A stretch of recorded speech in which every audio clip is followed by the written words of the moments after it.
우리가 은혜라고 할 때에 잘 아시는 대로 두 가지를 얘기하죠. 첫째는 일반 은혜 또는 이제 은총이라고도 하는데요. 은총과 은혜는 같은 뜻입니다.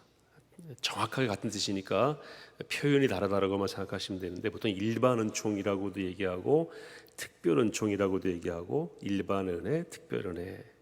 은혜는 몇 가지가 있다고요? 두 가지. 일반 은혜와 특별 은혜. 일반 은총, 특별 은총. 일반 은총은 보통 뭐라고 이야기하죠?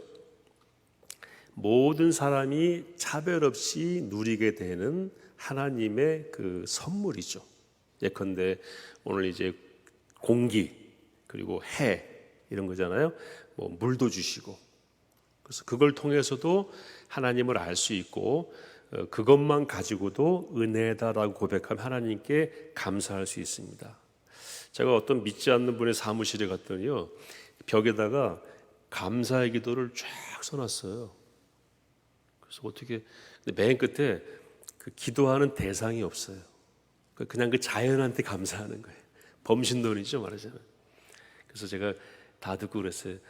참 좋으신데 이거 다 하나님이 주신 거라고, 하나님께 감사하시라고.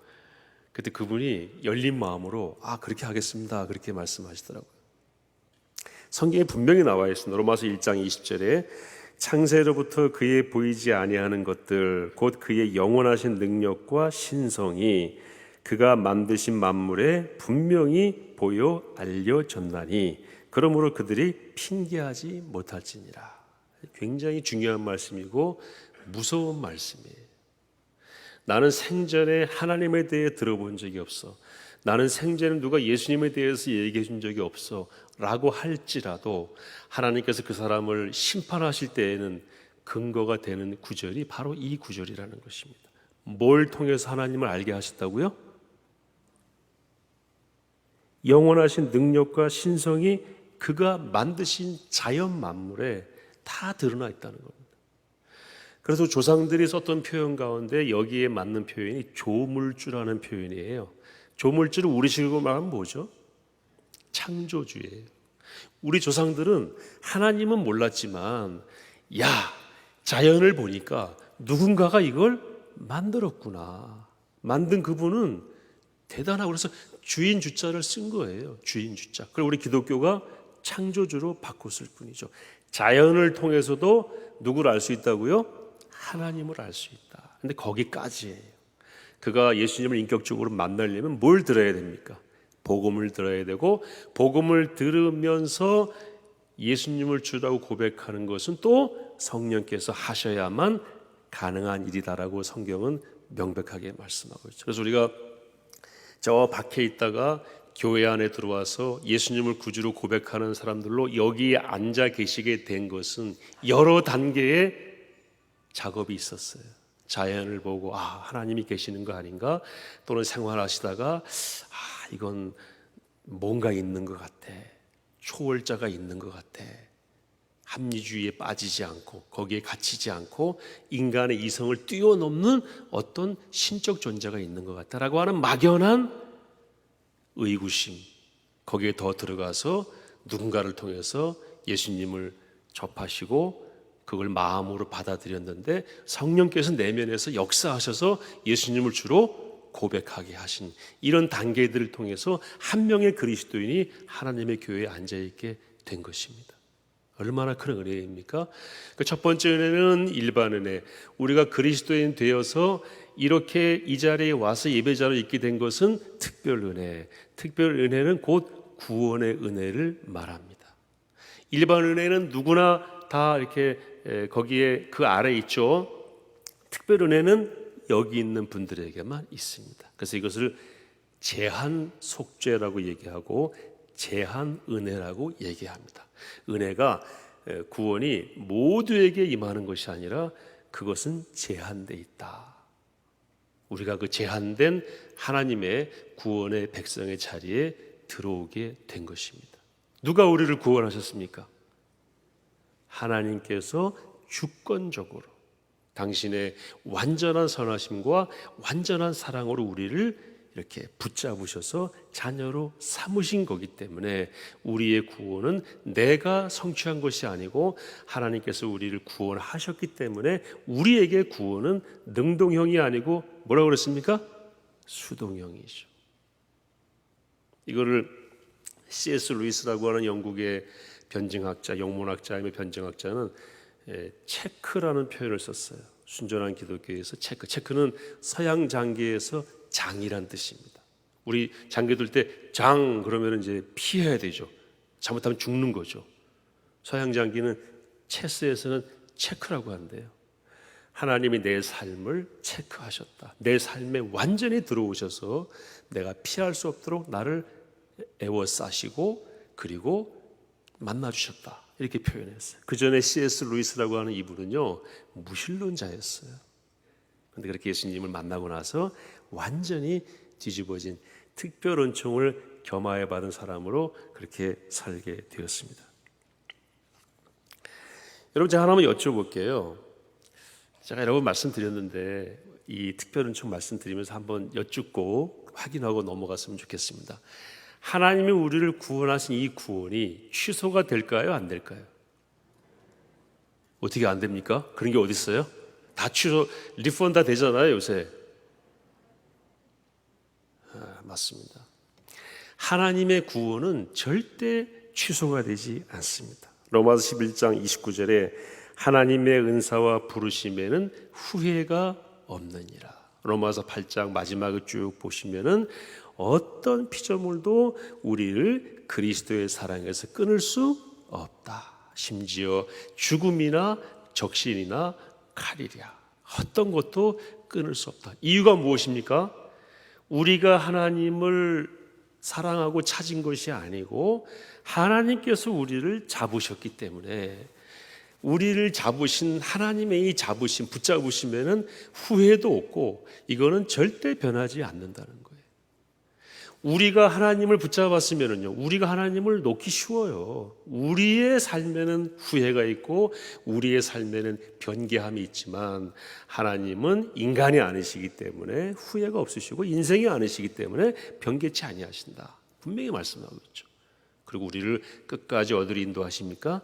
천국으로 끌고 가세요. 이것을 한번 따라해 보실까요? 성도의 견인. 하나님은 우리를 어떻게 하신다고요? 견인하신다. 우리의 의지와 상관없이 우리를 끝까지 하나님의 나라로 이끄신다. 지금 우리가 이끌려서 그 나라로 가고 있는 여정에 있는 것입니다. 아멘이시죠? 그래서 우리가 바라볼 나라는 하나님의 나라고 우리 마음속에 영원히 살아있는 나라는 하나님의 나라고 하나님의 명령과 우리를 살게 하시는 목적은 이 땅에서 그 하나님의 나라를 할 수 있는 대로 어떻게 해라? 넓혀 나가라. 그 영역을 넓혀 나가라.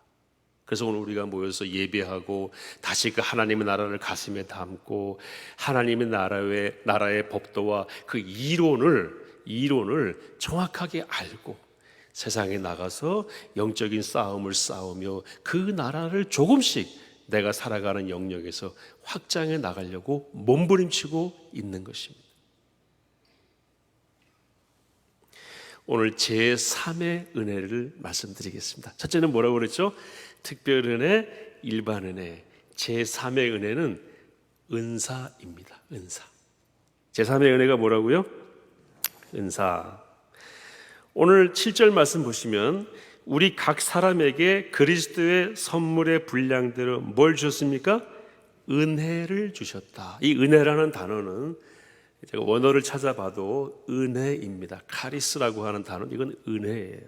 그런데 그 앞에 수식어가 있죠. 뭐라고 되어 있죠? 분량대로의 은혜입니다. 이게 무슨 뜻이냐면요, 은혜이긴 은혜인데 이게 좀 한정된 은혜입니다. 한정된 은혜. 그래서 이걸 이 분량대로란 말의 원어가요, 메트론이라고 돼 있어요. 헬라어로. 제가 헬라어 발음을 하는 이유가 있어요. 메트로놈이라고 아시죠? 그렇죠. 그 피아노 연습할 때 이렇게 박자 연습하는 거잖아요. 그거 우리 직원 사님 잘 아시죠? 맞춰놓은 대로 움직이잖아요. 이렇게 맞춰놓으면 이렇게 움직이죠. 폭이 넓게. 맞습니까?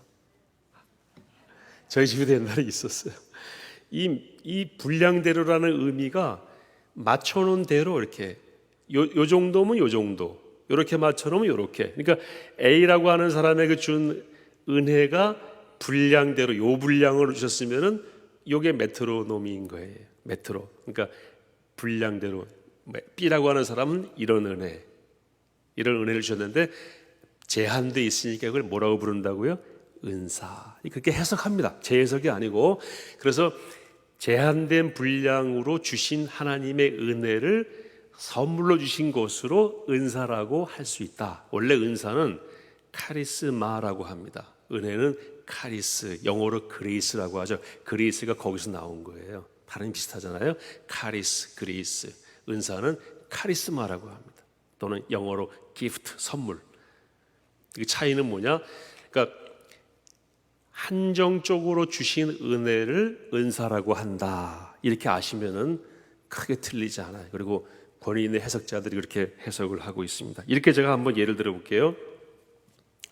우리 각자에게 하나님이 돈을 주셨어요.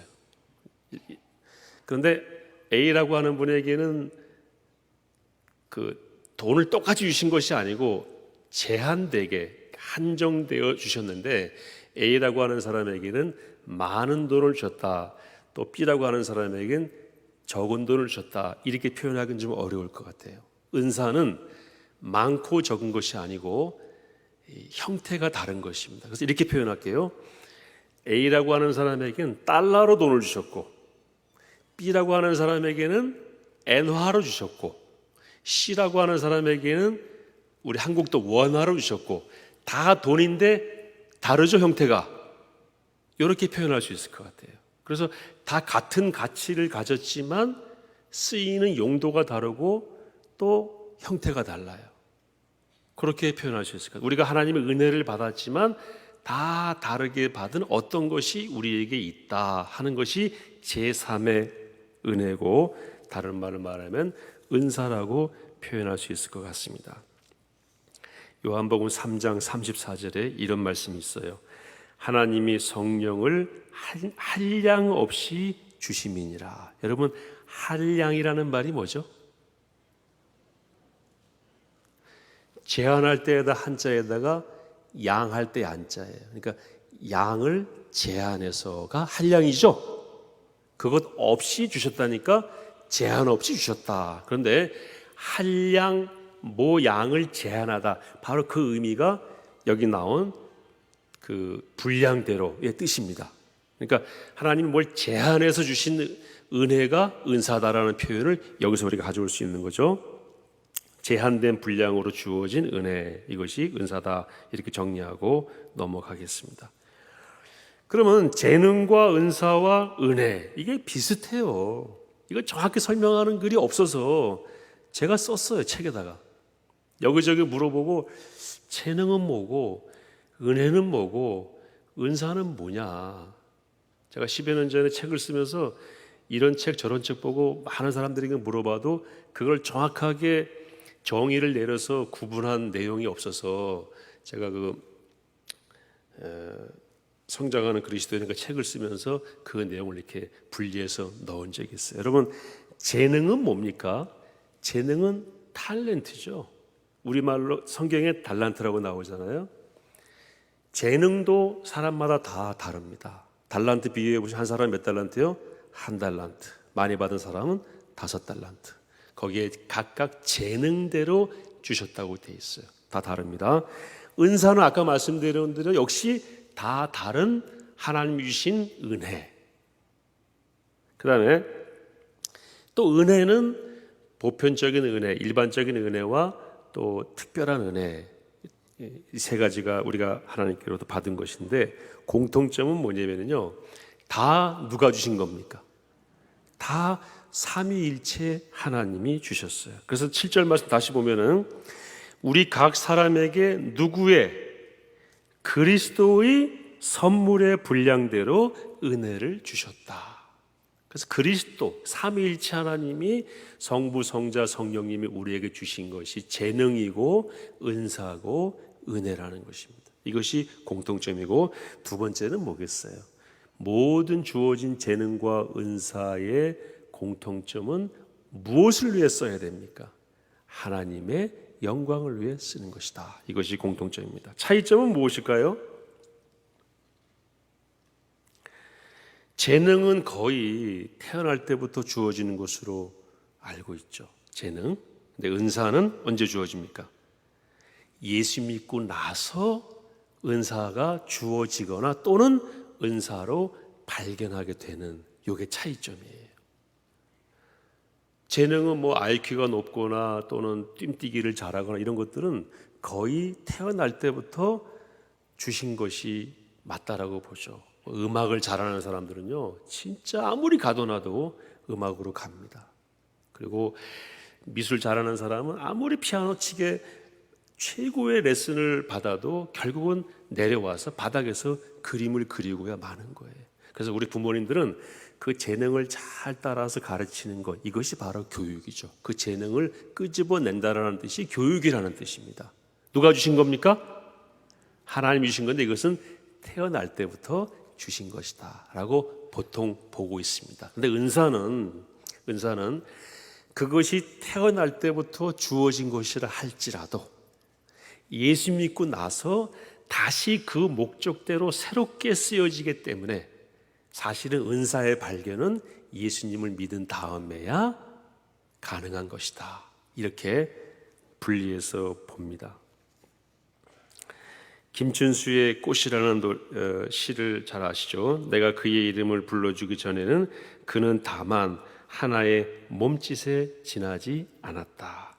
내가 그의 이름을 불러주었을 때 그는 나에게로 와서 뭐가 되었습니까? 꽃이 되었다. 제가 이 시를 참 좋아하고 언젠가도 한번 소개해드린 적이 있어요. 달리 좋아하는 게 아니고요, 그리스도인의 변화의 과정을 잘 표현한 것 같아요. 내가 어떤 재능을 가졌고 어떤 특별한 소질이 있었는데 예수 믿기 전에는 단지 뭐에 지나지 않았습니까? 여기 나온 대로 하나의 몸짓에 지나지 않았다. 하나의 들풀에 지나지 않았다. 그곳으로 나는 아우성을 하며 살았는데 예수님 만나고 나서 뭐가 된 것입니까? 꽃이 되고 은사가 된 것이에요. 어떤 분이 저한테 주목사는 이러이러 은사가 있는 것 같아요 그러더라고요. 예수 안 믿었으면 그 은사로 지금 뭐하고 있었겠어요? 몸짓으로 살아가고 있었겠죠. 아우성거리며. 근데 예수 믿고 나니까 그 은사를 가지고 주신 목적대로 쓰이게 되는 눈을 뜨게 된 것이에요. 사랑하는 후에버 우리 어르신들, 지금부터라도 은사를 확인하시고 몸짓으로 아우성으로 사는 것이 아니라 은사를 주신 목적대로 살게 되시기를 축복합니다.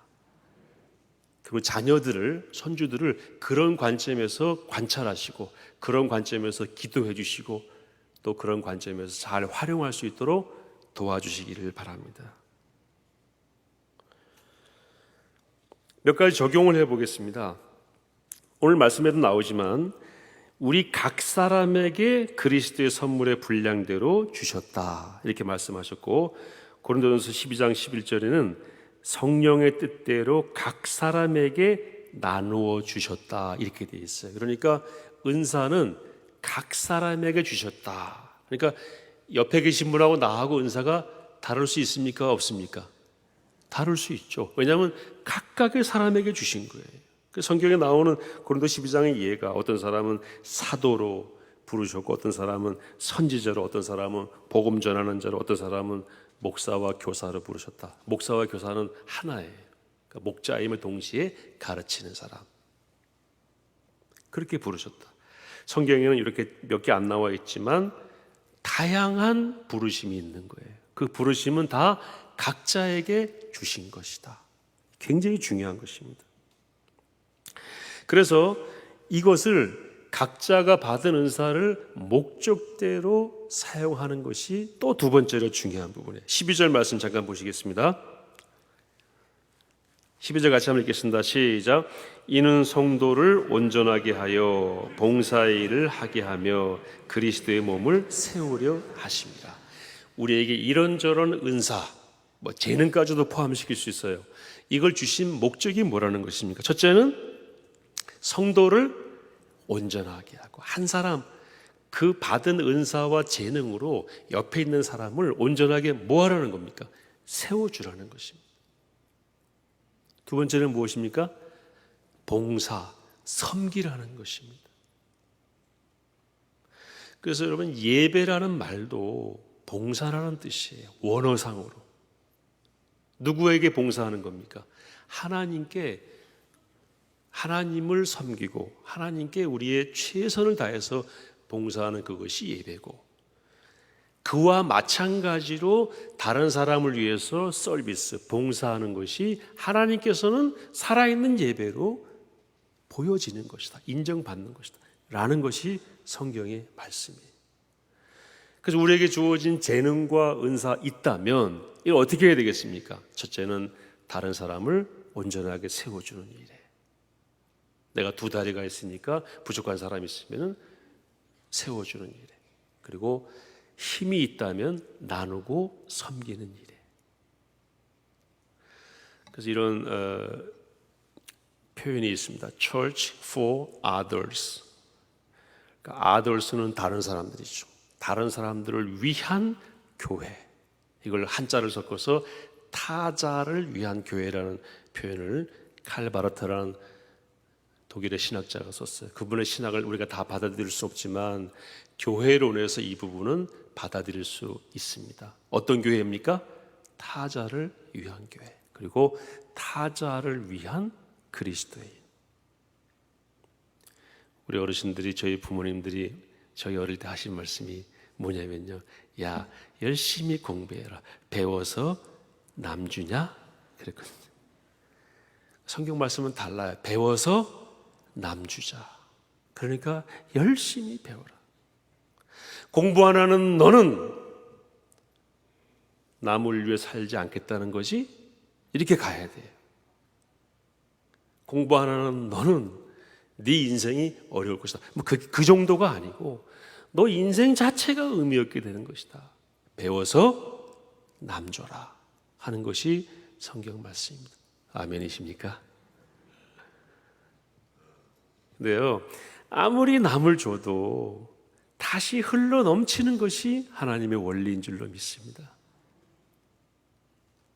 그래서 교회는 여기에 있지만 항상 교회 밖을 향해서 우리가 어떻게 섬길 수 있을 것인가? 타자를 위한 교회. 그 다음에 이제 교회를 어떻게 하는 겁니까? 그리스도의 몸을 세우는 것. 첫째는 뭐라고 그랬습니까? 성도를 온전케 하고 봉사의 일을 하게 하며 그리스도의 몸을 세우려 하심이라. 가진 은사를 통해서 하나님의 교회를 멋지게 구축하는 거죠. 저는 근데 이 세 가지 말씀 안에는 우리의 은사나 재능이 교회 안에서만 쓰이는 것이 아니고 세상 어디에서든지 이러한 관점에서 쓰여야 한다라는 말씀이 포함되어 있다고 생각합니다. 넓게 말하면 교회는 국가와도 같고요, 좁게 말하면 교회는 가정과도 같습니다. 그래서 우리가 국가를 위해서, 사회를 위해서 그리스도에는 무한한 책임감으로 신문을 보더라도 나에게 유익이 있고 없고가 아니라 큰 의미에서의 교회인 국가가 지금 어떻게 가고 있는가, 또 작은 의미에서의 교회의 원천인 가정은 지금 어떻게 되어 있는가, 이걸 항상 균형 있게 보는 안목이 이런 학습을 통해서 생겨나야 한다는 것입니다. 우리 어르신들 연세는 드셨지만 꼭 이 말씀 기억하십시오. 겉사람은 후피하나 속사람은 날로 새롭도다. 예배 드리면서 말씀 보시고 다락방 교제하시면서 그런 관점과 안목을 계속해서 넓혀 나가셔야 돼요.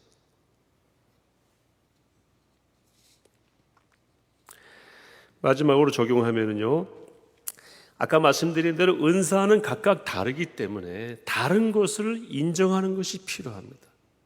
다른 것을 인정하지 않고 차별하는 것은 성경적이지 않아요. 그래서 아까 말씀드린 대로 남녀는 차별해서는 안 된다. 우리 특별히 교회 안에 여성분들이, 사랑의 교회는 남성분들이 좀 비교적 많은 편인데 보통의 경우는 한 70% 가까이가 여성분들이에요. 근데 언어나 이런 시스템은 남성 위주로 많이 돼 있거든요. 근데 바꿀 수 있으면 그것도 많이 바꿔야 된다고 봐요. 물론 이제 여성분들이 교회에서 목소리 크신 거 저 알고 있습니다. 근데 그렇지만 시스템이나 표현들이 이렇게 차별적인 요소는 없어요. 그러나 구별을 없애려고 하는 것은 성경적이지 않습니다. 종교가 다르다고 차별하시면 안 돼요. 빵을 주려다가 이거 뭐야 이거 안 주시면 안 돼요. 똑같이 일반 은총의 도구로 우리가 쓰임 받아야 됩니다. 제가 전방에서 병사들 위문 갔을 때 초코파이 같은 거 주면 병사들이 먹고요. 그냥 의무감에 목사님 저도 이제 교회 나가겠습니다. 그러면 제가 그래, 야 교회는 초코파이 때문에 나오는 게 아니고 예수님 때문에 나와야 된다. 그래서 제가 어느 날은요 초코파이 없앤 날도 있어요. 이래도 교회 나오나 보겠다고. 놀라운 거는 그 젊은 청년들이, 병사들이 초코파이 안 줘도 교회 나오더라고요. 야 우리 수준 좀 높이자고 그랬어요. 교회에 나오는 수준을 좀 높이자고. 빵 먹으러 오면 되겠냐고. 대신 빵은 다 준다. 뭐 다른 종교 신자들, 심지어는 제가 간식 싸가지고 법당에 간 적도 있어요. 거기다 모여 있더라고요. 쫙 풀어주고 하나님의 일반 은총을 나눠주고 왔죠. 종교로도 차별하시면 안 됩니다. 대답이 적으시네요. 인종, 우리 한국 사람들이 다른 인종에 대해서 다 폄하하잖아요. 흑인 보고 뭐라고 그래요? 러시아 사람 보고 뭐 그런 게 있어요. 중국 사람 보고 꼭 놈자 붙여요. 양놈, 외놈, 떼놈 다 놈자 붙여요. 근데 우리가 불렀던 중국 사람, 러시아 사람, 일본 사람, 미국 사람은요 우리 알기를요 진짜 우습게 알아요. 근데 우리는 그들 알기를 우습게 알아요. 이게 다 잘못된 겁니다. 인종으로도 국가로도 차별하면 안 됩니다. 왜? 우리는 하나님의 자녀이기 때문에. 우린 그 초월에 계신 하나님의 동등한 자녀이기 때문에 그리스도는 이런 시야를 갖게 되는 것입니다. 우리가 이제 문화가 바뀌고 시대가 바뀌었기 때문에 생각도 바뀌어야 됩니다. 아시겠죠? 그게 아니고요. 시대가 안 바뀌고 문화가 안 바뀌어도 원래 이 말씀은 옛날부터 이렇게 살라고 하신 거예요. 그런데 우리 수준이 말씀을 못 따라간 거죠. 바로 이겁니다. 교회 내에서도요. 야 이제 그런 때가 아니야. 아니야. 그런 때를 따라가면 안 됩니다. 어떤 거는요. 그럴 때가 아니야라고 하는 주장에 맞서야 될 때도 있습니다. 우리는 왜 이걸 바꿔야 됩니까? 때가 바뀌었기 때문이 아니고 시대가 바뀌었고 문화가 바뀌었기 때문이 아니고 원래부터 성경이 그렇게 말씀하셨기 때문에 우리 수준과 우리 시야와 우리의 문화가 그걸 못 따라갔었죠 지금까지. 그래서 우리는 이 말씀에 순종하는 마음으로 연세가 드셨고 어떻게 살아오셨든 간에 이제부터는 이렇게 말씀대로 살아가셔야 한다는 말씀을 나누고 있는 것입니다. 우리 사회에 얼마나 많은 차별이 있었어요. 적서차별, 반상제도.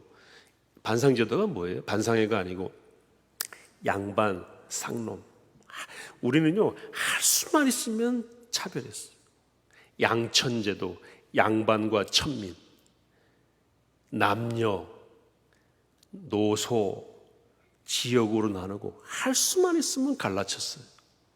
지금 우리 국가 지도자들도 이걸 얼마나 잘 이용하는지 몰라요. 정말 그러면서 저는 화가 납니다. 지도자 아니에요 그런 사람들은. 그래서 미국은 대통령을 스테이트 채플린이라고 합니다. 무슨 뜻입니까? 국가의 목사와 같다. 국가의 목자다. 목자가 양을 차별하면 되겠어요? 제가 한번 차별해 볼까요? 여기 계신 분들 오늘 떡 주지 마시고 여기만 드리라고. 되겠어요 그거? 그건 목자 아니죠. 지도자는 목자예요 목자. 근데 갈라치기예요. 그리스도인은 그러면은 안 된다는 것입니다. 그래서 우리가 장로님 기도하신 대로 우리 큰 의미에서의 교회를 놓고 기도하셔야 됩니다. 제가 언젠가 말씀드린 적이 있는데, 제가 한국의 역사 근대사를 보다 보니까요 40% 이상이 노예였습니다. 그리고 노예는 노비가 아니라 노비는 신분이 노비잖아요. 부모 중에 한 사람만 노비여도 자녀는 무조건 노비입니다.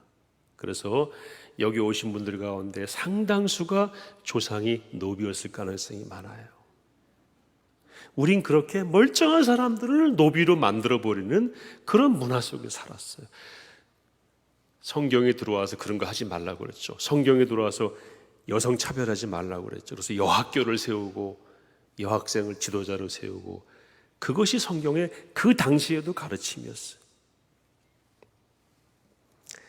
이제 우리의 시야를 더 넓혀서 이 말씀을 수용하고 적용해서 천국을 이 말씀대로 이미 이루어진 천국을 더 구체적으로 경험하시고 확장하는 일에 아름답게 쓰임받게 되시기를 축복합니다.